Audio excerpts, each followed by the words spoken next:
राजकुमार आदित्य अपने घोड़े पर सवार होने की तैयारी कर रहा था। सूरज की पहली किरणें महल की दीवारों पर पड़ रही थी। तभी राजा विक्रम वहां आ गई। ओ हो राजकुमार, क्या बात है राजकुमार। आज ये प्रातः काल कहाँ जाने की तैयारी हो रही है, हाँ? पिताजी, आज क्या है कि मेरा शिकार पर जाने का मन कर रहा है, तो बस उसी की तैयारी है। ओ शिकार, हाँ, शिकार करना तो राजाओं महाराजाओं के खानदानी शौक हुआ करते हैं। बहुत बढ़िया, बहुत बढ़िया। अच्छा हैं?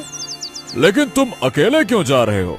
तुम्हें अपने साथ सैनिकों को भी ले जाना चाहिए। ऐसे अकेले जाना उचित नहीं है। पिताजी, मुझे शेर का शिकार करने के लिए किसी सैनिक की आवश्यकता नहीं है। मैं अकेले ही शिकार कर सकता हूँ। आप चिंता मत कीजिए, मैं शीघ्र ही लौट आऊंगा। ये हुई ना बात। मुझे तुम पर पूरा भरोसा है। पता है बेटे, जब तुम पैदा हुए थे तब मैंने तुम्हारी माँ रुक्मणी से कहा था कि हमारे परिवार में एक वीर युवक ने जन्म लिया है, और तुम्हारी ये जो दृढ़ता है ना, ये मेरी भविष्यवाणी को सही साबित कर रही है।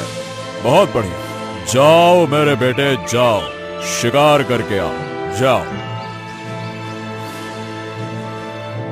राजकुमार आदित्य ने घोड़े की लगाम खींची और घोड़ा सरपट दौड़ पड़ा।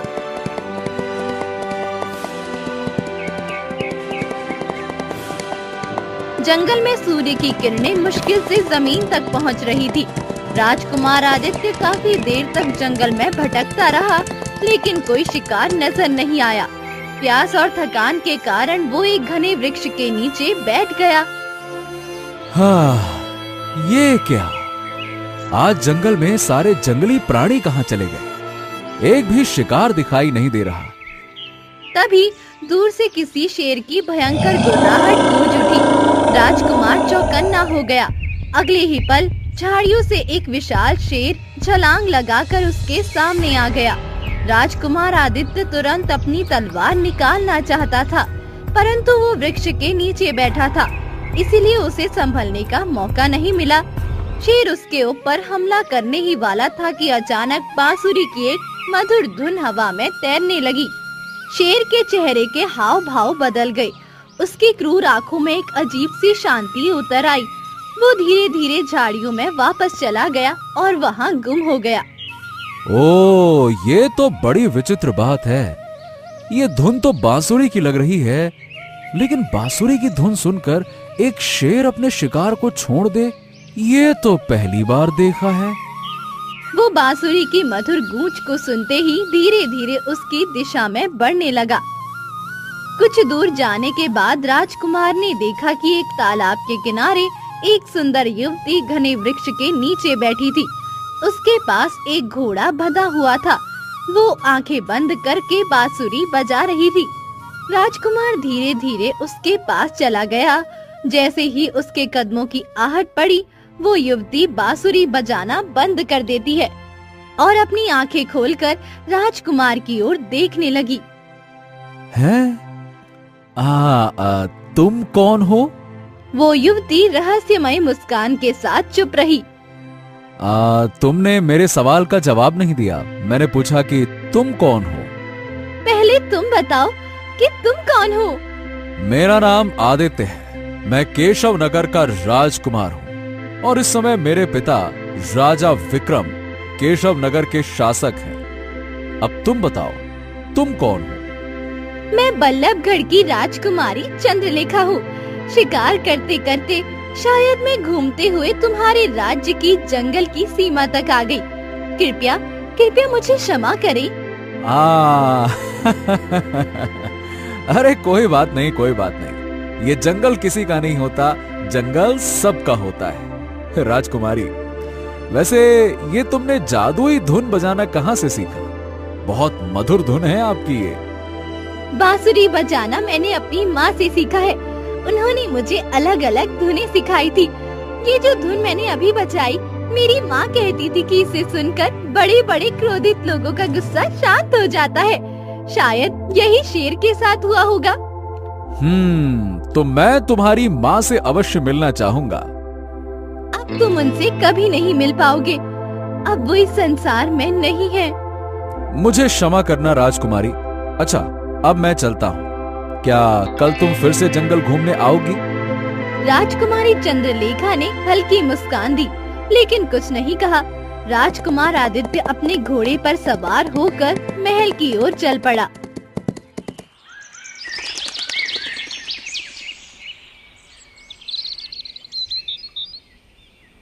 राजकुमार आदित्य सारी रात चंद्रलेखा के ख्यालों में खोया रहा। अगली सुबह वो फिर से जंगल जाने की तैयारी कर रहा था। आज फिर से शिकार पर जा रहे हो राजकुमार? क्या बात है? पिताजी, मैं हाँ, आज फिर से जा रहा हूँ और जल्दी लौट कर आऊंगा। हाँ, चलिए अब मुझे आज्ञा दीजिए। इतना कहकर आदित्य महल से निकल गया। राजकुमार आदित्य उसी तालाब के किनारे पहुंच गया। उसने देखा कि चंद्रलेखा एक वृक्ष के नीचे बैठी बांसुरी बजा रही थी। जैसे ही आदित्य उसके नजदीक पहुंचा, चंद्रलेखा ने बांसुरी बजाना बंद कर दिया और आंखें खोल दी। मुझे पता था कि तुम अवश्य आओगे। अरे, तुम्हें इतना विश्वास कैसे था कि आज मैं फिर से आऊंगा शिकार के लिए? हाँ, कल जब तुम मुझसे बातें कर रहे थे, तब मैंने तुम्हारी आंखों में प्रेम की झलक देखी थी। हाँ, सच तो ये है कि जब मैंने तुम्हें पहली बार देखा था, तभी से मुझे तुमसे प्रेम हो गया था। मैं अब तुम्हारे बिना नहीं रह सकता चंद्रलेखा।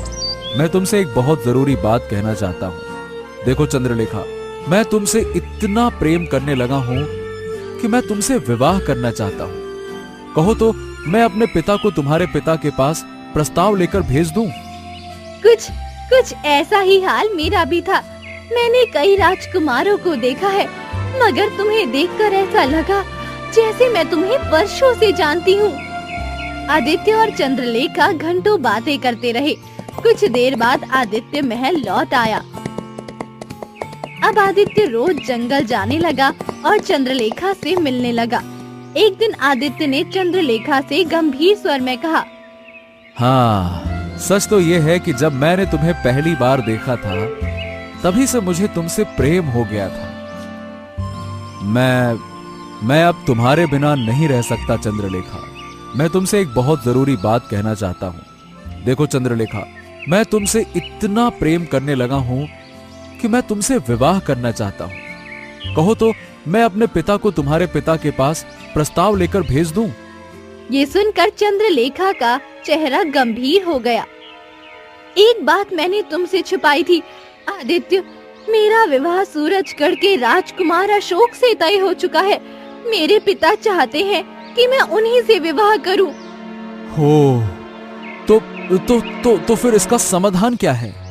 एक ही समाधान है, अगर तुम कर सको तो। हाँ, बताओ, मैं तुम्हारे लिए कुछ भी कर सकता हूँ। बताओ चंद्रलेखा, क्या करना होगा? यहाँ पास में एक मंदिर है, अगर तुम मुझसे वहीं विवाह कर लो और मुझे अपनी पत्नी बनाकर महल ले चलो। क्या? लेकिन तुम्हारे पिता नाराज नहीं होंगे? नहीं, जब वो तुम्हें मेरे पति के रूप में देखेंगे तो उनका सारा गुस्सा ठंडा हो जाएगा। आदित्य मुस्कुराया और चंद्रलेखा को लेकर मंदिर पहुंच गया और उसने चंद्रलेखा की मांग में सिंदूर भर दिया और अपनी पत्नी बनाकर सीधे महल ले आया।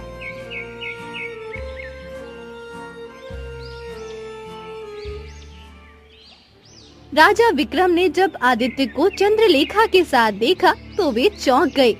आदित्य, ये कौन है? राजकुमार आदित्य अपने पिता को सारी घटना बताते हुए बोला, पिताजी, मैंने चंद्रलेखा से विवाह कर लिया है। ठीक है, चलो कोई बात नहीं। हमें तो इस बात की खुशी है कि तुमने किसी साधारण स्त्री को नहीं, बल्कि एक राजकुमारी को अपनी पत्नी बनाया है। चलो, अब जो हो गया सो हो गया। अब शादी हो गई तो हो गई। अब यहाँ पे सवाल ये है कि आखिरकार राजकुमारी के पिता को कैसे मनाया जाए। बस उन्हीं को मनाना बाकी है। तभी रानी रुक्मणी वहाँ आ गई। वो पूरी घटना सुन चुकी थी। तुम तो बहुत सुंदर हो।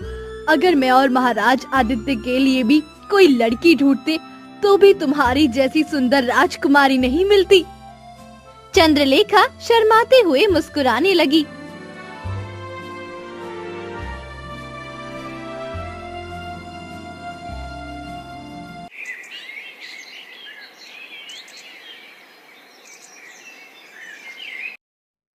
अगले दिन राजा विक्रम दरबार में बैठे थे कि तभी महल के राजगुरु वहां आ गए। राजगुरु, आप तो जंगल में तपस्या करने के लिए गए थे। अचानक आपका यहाँ कैसे आना हुआ? महाराज, मुझे अपनी तपस्या के दौरान इस महल में आने वाली एक भारी विपत्ति के संकेत मिले हैं। इसीलिए मैं तुरंत महल चला आया। क्या बात कर रहे हैं? लेकिन फिलहाल तो ऐसी कोई विपत्ति दिखाई नहीं दे रही।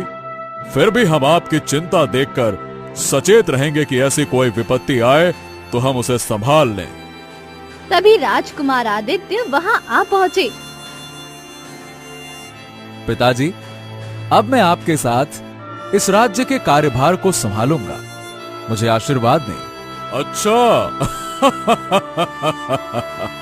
तो विवाह के अगले ही दिन तुम्हें अपनी जिम्मेदारियों का एहसास हो गया है? इसीलिए कहते हैं, जिसको जिम्मेदारियों का एहसास न हो उसका विवाह कर देना चाहिए। क्यों? राजगुरु चौंक पड़े।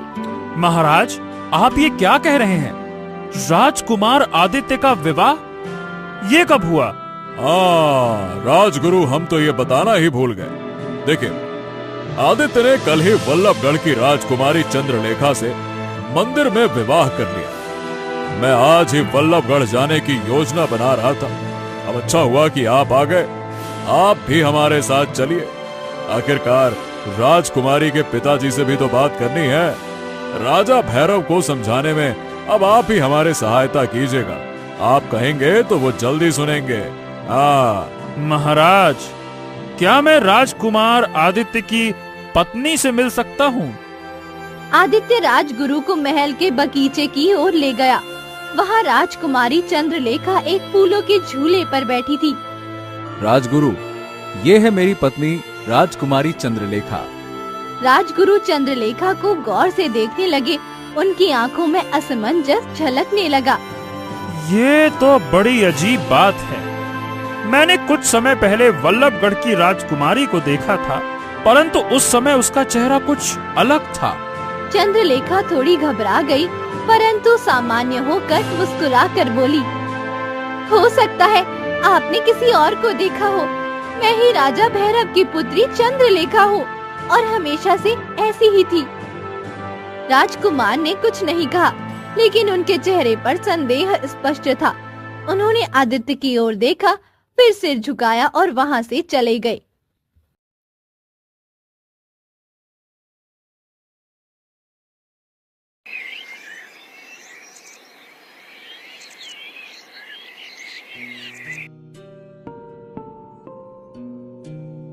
रात के समय राजगुरु महल के गलियारों में टहल रहे थे।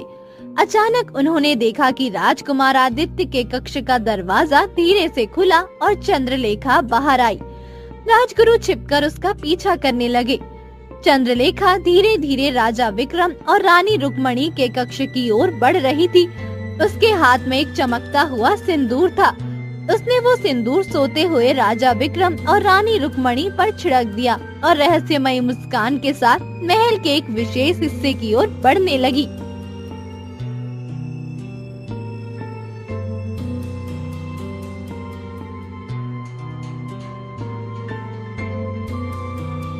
चंद्रलेखा उस गुप्त स्थान पर पहुंची, जहां एक खुला मैदान था। उसने आंखें बंद करके तेज आवाज में मंत्रोच्चारण करने लगा। अचानक आकाश में काले बादल उमड़ आए। राजगुरु तेजी से आगे बढ़कर क्रोधित स्वर में बोले, ओह, अब समझ आया, तू वल्लभगढ़ की राजकुमारी नहीं है। बता, बता कौन है तू, बता। चंद्रलेखा ने आंखें खोल ली। उसकी आंखों में दहकती हुई लाल चमक थी। हाँ हाँ हाँ, मूर्ख, तुझे क्या लगा कि मैं तुझे नहीं देख रही थी? अब कोई मुझे नहीं रोक सकता। राजकुमार आदित्य को फंसाकर मैंने अपना लक्ष्य पूरा कर लिया है। राजगुरु चीख उठे, लेकिन अगले ही क्षण वो पूरी तरह पत्थर बन गए। उसी समय राजा विक्रम और रानी रुक्मणी की आंखें खुल गई, लेकिन वे कुछ समझ पाते उससे पहले ही वे भी पत्थर में बदल गए। महल के मुख्य द्वार पर खड़े सैनिक भी देखते ही देखते पत्थर में परिवर्तित हो गए। चंद्रलेखा चुपचाप महल से बाहर निकल गई।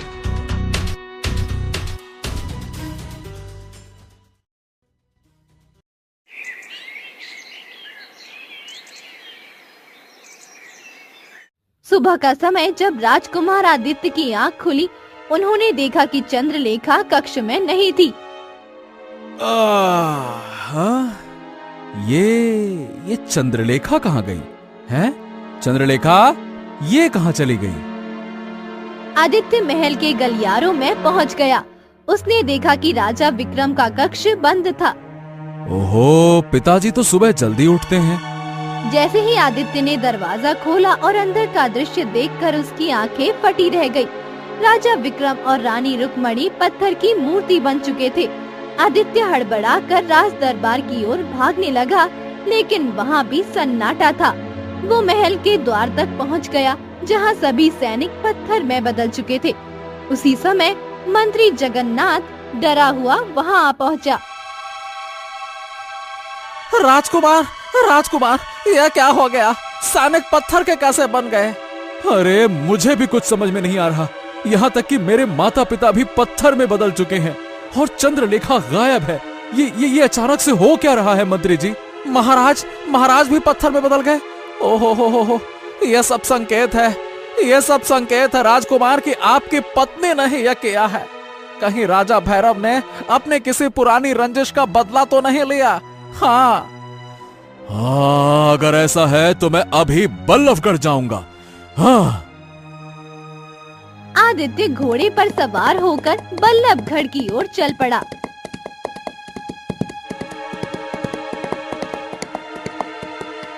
राज दरबार में राजा भैरव अपने सिंहासन पर विराजमान था। तभी राजकुमार आदित्य तेजी से महल में प्रवेश कर गया। मुझे आपसे तुरंत बात करनी है। ये बड़ा ही अत्यंत गंभीर मामला है। ओ राजकुमार आदित्य, इस तरह राज दरबार में बिना सूचना के प्रवेश करना उचित नहीं है। क्या हुआ जो तुम इतनी व्याकुलता में हो? बताओ। आदित्य आगे बढ़कर सारी घटना सुनाने लगा। राजा भैरव सुनकर हक्के बक्के रह गए। ये क्या कह रहे हो राजकुमार? मेरी पुत्री चंद्रलेखा का विवाह तुमसे कैसे हो सकता है? उसकी शादी तो 2 वर्ष पूर्व ही विजयनगर के राजकुमार रतन से हो चुकी थी। ये क्या बातें कर रहे हो? कुछ भी बोल रहे हो हैं? क्या? ये कैसे संभव है? मैं तो खुद चंद्रलेखा से मिला था। मैंने उससे विवाह किया। वो मेरे साथ थी। मतलब मैं उसको विवाह करके अपने साथ अपने महल ले गया। उसने सबसे बात की। ये क्या कह रहे हैं आप? राजकुमार, जो लड़की तुमसे मिली थी वो हमारी पुत्री हो ही नहीं सकती।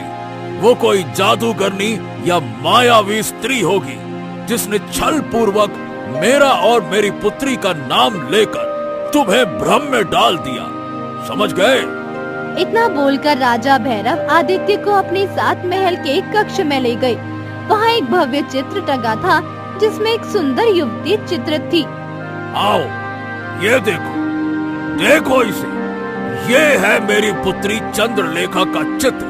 अब बताओ, क्या यही वो लड़की थी? बोलो। हाँ, नहीं। मैं तो इस लड़की को जानता भी नहीं। हाँ, तो फिर साफ साफ स्पष्ट है राजकुमार, तुम्हारे साथ छल हुआ है। जो लड़की तुम्हारे महल में थी वो कोई मायावी स्त्री थी, तुम्हें उसे तलाशना होगा, समझ गए? राजकुमार आदित्य बिना विलंब किए महल से निकल पड़ा और अपने राज्य की ओर रवाना हो गया।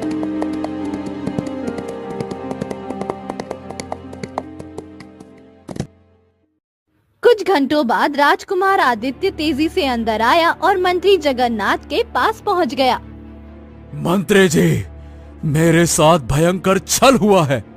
वल्लभगढ़ के राजा भैरव ने बताया कि उनकी पुत्री की शादी 2 साल पहले ही हो चुकी थी। फिर आखिरकार वो लड़की कौन थी जिसने मेरे साथ विवाह किया? हाँ? मंत्री जगन्नाथ की आंखें चौड़ी हो गई। अब राजकुमार, ये तो बहुत बुरा संकेत है। मुझे लगता है कि वो स्त्री कोई मायावी स्त्री थी जिसने आपको छल पूर्वक अपने जाल में फंसाया है। हाँ राजकुमार। अचानक मंत्री जगन्नाथ का शरीर धीरे धीरे पत्थर में बदलने लगा। हाँ, राजकुमार, इससे पहले कि आप भी पत्थर बन जाएं, आपको तुरंत जंगल की गहराइयों में जाना होगा। क्या? जंगल? लेकिन वहाँ क्या मिलेगा? जंगल में एक सुनहरी किरणों से चमकने वाला तालाब है। उसके पास महान साधु रहते हैं। वही आपकी मदद कर सकते हैं। जल्दी जल्दी। अगले ही क्षण मंत्री जगन्नाथ पूरी तरह पत्थर में बदल गए। राजकुमार आदित्य तुरंत बाहर महल के निकलकर अपने तेज घोड़े पर सवार होकर जंगल की गहराइयों की ओर निकल पड़ा। कुछ घंटे बाद घने जंगल में राजकुमार आदित्य तेजी से अपना घोड़ा दौड़ा रहा था। कुछ समय बाद उसे एक स्वर्णिम चमकता हुआ तालाब नजर आया। आदित्य तुरंत नजदीक पहुंच गया। उसने देखा कि घने वृक्ष के नीचे एक साधु ध्यान में लीन थे। आदित्य तुरंत उनके पास चला गया। साधु ने अपनी आंखें खोल ली। तुम तो राजकुमार आदित्य हो? बताओ, यहाँ क्यों आए हो? आदित्य सारी घटना साधु को बताने लगा। घटना सुनने के बाद साधु ने अपनी आंखें बंद कर ली। कुछ देर बाद वो आंखें खोलकर गंभीर स्वर में बोले, तुम्हें जो लड़की जंगल में मिली थी वो चंद्रलेखा नहीं थी, ये सत्य है। लेकिन सबसे महत्वपूर्ण बात ये है कि कुछ ही देर में तुम भी पत्थर में परिवर्तित हो जाओगे। हाँ। क्या? ये कैसे संभव है? हाँ, मैं पत्थर में परिवर्तित हो जाऊंगा?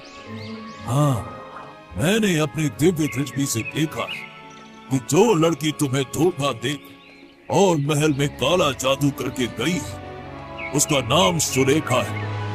वो इस समय दूसरे देश जाने की तैयारी कर रही है। यदि वो सफल हो गई तो तुम और तुम्हारे माता पिता कभी भी अपने असली रूप में वापस नहीं लौट पाओगे और तुम भी पत्थर के बन जाओगे। हो क्या? तो फिर कुछ कीजिए साधु महाराज, कुछ तो उपाय बताइए। क्या करें हम? तुम्हारे माता पिता और तुम्हारे महल पर इतना भयानक काला जादू किया गया है कि उसे केवल सुलेखा ही समाप्त कर सकती है। संसार में कोई और साधु इतना शक्तिशाली नहीं है। हमें तुरंत सुलेखा से मिलना होगा। इतना बोलकर साधु ने उठकर आदित्य का हाथ पकड़ लिया और मंत्र पढ़ने लगे और एक रंग बिरंगी रोशनी चमकने के साथ वो दोनों उसी क्षण गायब हो गए। अगले ही पल आदित्य और साधु एक दूसरे के साथ एक जंगल में प्रकट हो गए। सामने सुलेखा घोड़े पर बैठने की तैयारी कर रही थी। उसने जैसे ही आदित्य और साधु को देखा तो उसका चेहरा क्रोध से लाल हो गया। अगर तुम सोचते हो कि मैं तुम्हारे माता पिता और तुम्हारे महल को फिर से सही कर दूंगी तो ये तुम्हारी सबसे बड़ी भूल है। लेकिन क्यों सुलेखा? मैंने तो तुमसे प्रेम किया था। लेकिन मैंने तुमसे प्रेम नहीं किया था। मैं तो केवल अपना बदला लेने आई थी। बदला? तुमने ऐसा क्यों किया सुलेखा? मैं तुम्हें क्यों बताऊं? मत भूलो कि आदित्य अब तुम्हारा पति है हम जानना चाहते हैं कि तुमने इतना भयानक बदला किस लिए लिया। क्या हुआ था आखिरकार जिसका तुमने इतना भयानक बदला लिया, बताओ। सुलेखा कुछ देर तक चुप रहने के बाद बोलती है, क्या तुम जानते हो कि राजा विक्रम पहले कौन था? हाँ हाँ बिल्कुल, वो राजा चंद्रसेन के एक मामूली से सिपाही थे। राजा चंद्रसेन अपने राज्य की सीमा मेरे पिता को सौंपकर अपने परिवार को लेकर जंगल में तपस्या करने के लिए चले गए थे, क्योंकि वो उन पर ही भरोसा करते थे। सुलेखा गुस्से में चिल्लाते हुए बोली, झूठ, ये सच नहीं है। राजा विक्रम ने राजगुरु की सहायता से मेरी आंखों के सामने मेरे माता पिता की हत्या की थी। ये सुनकर आदित्य स्तब्ध रह गया। सुलेखा की आंखों में आंसू आ गए। जब मेरे माता पिता को मारा गया, मैं किसी तरह बचकर जंगल में भाग गई। वहाँ मेरी मुलाकात तंत्रिका नाम की एक औरत से हुई, जिसने मुझे काला जादू सिखाया और मेरी परवरिश की। मैं वर्षों तक शक्ति प्राप्त करने के लिए कठोर साधना करती रही। जब मेरी शक्ति पूर्ण हुई तो मैंने तुम्हारे महल में आने की योजना बनाई। मैंने तुम्हें जादुई बांसुरी की धुन बजाकर सम्मोहित किया था। सुलेखा, भले ही तुमने जादुई बांसुरी की धुन बजाकर मुझे सम्मोहित किया, लेकिन मैं सच बता रहा हूँ, मेरा प्रेम सच्चा था। तुम्हारे माता पिता के साथ जो कुछ हुआ उसका बदला लेना तुम्हारा अधिकार था, लेकिन इसमें निर्दोष सैनिकों और मंत्रियों का क्या दोष है? इसमें आदित्य का क्या दोष है? सुलेखा का चेहरा अचानक नरम पड़ गया। उसकी आंखों में पछतावे के भाव उमड़ आए थे। शायद आप सही कह रहे हैं साधु महाराज, बदले की आग में मैं अंधी हो गई थी। सुलेखा, यदि तुम मेरे माता पिता और महल के लोगों को सही कर दो तो मैं तुम्हें न्याय दिलाऊंगा। ये मेरा वादा है तुमसे। ठीक है, मैं तुम्हारे महल को फिर से सही कर दूंगी। साधु आदित्य और सुलेखा का हाथ पकड़कर मंत्र पढ़ाने लगा। कुछ ही क्षणों में वे सब एक साथ महल में प्रकट हो गए। सुलेखा महल मंत्र पढ़ने लगी और धीरे धीरे सारे पत्थर के बने लोग पुनः अपने वास्तविक रूप में आने लगे। राजा विक्रम और राजगुरु भागते हुए राज दरबार में आ पहुँचे। मंत्री जगन्नाथ भी वहाँ आ पहुँचे। महाराज, यही वो लड़की है जिसने हम सबको पत्थर में बदल दिया था। हाँ बिल्कुल, ये लड़की कोई और नहीं, ये लड़की वही है, राजा चंद्रसेन की पुत्री राजकुमारी सुलेखा, और अब मेरी पत्नी भी है। राजा विक्रम और राजगुरु के चेहरे उतर गए। तभी रानी रुक्मणी भी वहाँ आ गई। आखिर ये सब क्या हो रहा है आदित्य? आदित्य ने अपनी माँ को सारी घटना बता दी। रुक्मणी अपने पति की ओर देखकर क्रोधित भरे स्वर में बोली, मुझे शर्म आती है आपको अपना पति कहते हुए। इसका मतलब वर्षों से पहले आपने मुझसे झूठ बोला था कि महाराज चंद्रसेन अपने परिवार को लेकर तपस्या करने के लिए जंगल चले गए हैं और उन्होंने आपको अपना राज्य सौंप दिया है, जबकि आपने राजगुरु के साथ मिलकर उनकी हत्या कर दी थी। धिक्कार है आप पर। और सैनिकों की ओर देखकर बोला, मेरे पिता और राजगुरु को तुरंत कारागार में डाल दिया जाए। सैनिकों, ले जाओ। सैनिकों ने राजा विक्रम और राजगुरु को पकड़ लिया और कारागार में डाल दिया। सुलेखा की आंखों में आंसू आ गए। ये तुम्हारा राज्य है सुलेखा। मैं अपनी माँ के साथ अपने पिता के पापों का प्रायश्चित करने के लिए जंगल में चला जाऊंगा। अब से तुम ही इस राज्य की असली उत्तराधिकारी हो। नहीं आदित्य, तुम मेरे पति हो। भले ही मैंने तुमसे बदले की भावना से विवाह किया था, लेकिन अब मैं तुमसे सच्चा प्रेम करने लगी हूँ। मुझे तुम दोनों पर गर्व है। तथास्तु। इतना बोलकर साधु रंग बिरंगी किरणों के साथ वहाँ से गायब हो गए। राजा विक्रम और राजगुरु जीवन भर कारागार में सड़ते रहे।